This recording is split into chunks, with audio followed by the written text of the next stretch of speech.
झाल्यानंतर सन्माननीय नामदार देवेंद्रजी फडणवीस साहेब पहिल्यांदाच आपल्या शिरोळ तालुक्यामध्ये येत आहेत।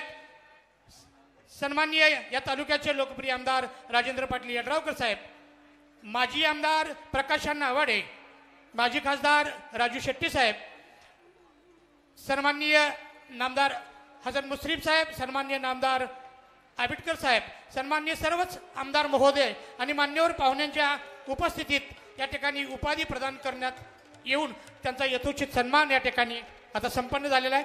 त्यानंतर महोत्सव समितीच्या वतीने मी विनंती करतो सन्माननीय नामदार हसन मुश्रीफ साहेब या सर्वच मान्यवरांचा सत्कार करावा आपण मंचावर। महोत्सव समितीच्या वतीनं हसन मुश्रीफ साहेब यांचा सत्कार मी विनंती करतो प्रकाश अण्णांना आपण हा सन्मान करावा।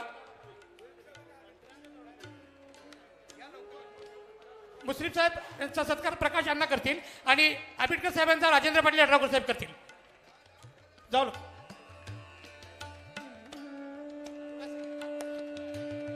या दोन सत्कारानंतर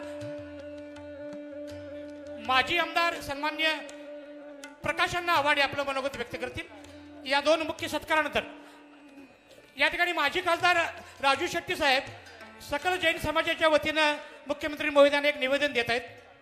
माजी खासदार राजू शेट्टी साहेब सकल जैन समाजाच्या वतीनं मुख्यमंत्री महोदयांना एक निवेदन देत आहेत।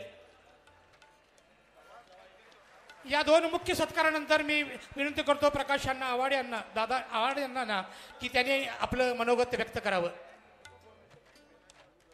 राज्याचे माजी मंत्री माजी आमदार प्रकाशअण्णा आवाडे आपलं मनोगत व्यक्त करण्यासाठी या ठिकाणी येते।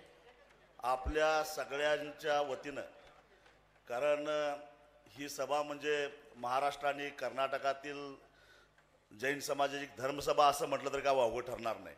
तेव्हा संपूर्ण सकल समाजाच्या वतीनं मुख्यमंत्र्यांच्याकडे मी दोन मागण्या करतो।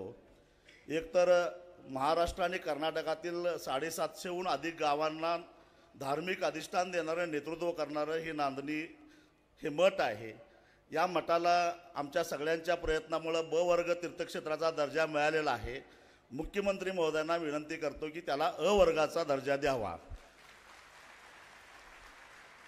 आणि दुसरी मागणी अशी आहे की नुकताच चरित्र चक्रवर्ती आचार्य शांतीसागरजी महाराजांच्या आचार्यपदाचा 100 वर्ष पूर्ण झालेली आहेत आणि म्हणून मुख्यमंत्र्यांना मी विनंती करतो महाराष्ट्र सरकारच्या वतीनं केंद्राकडे एक प्रस्ताव पाठवावा आचार्यश्रींना भारतरत्न हा पुरस्कार देण्यासाठी।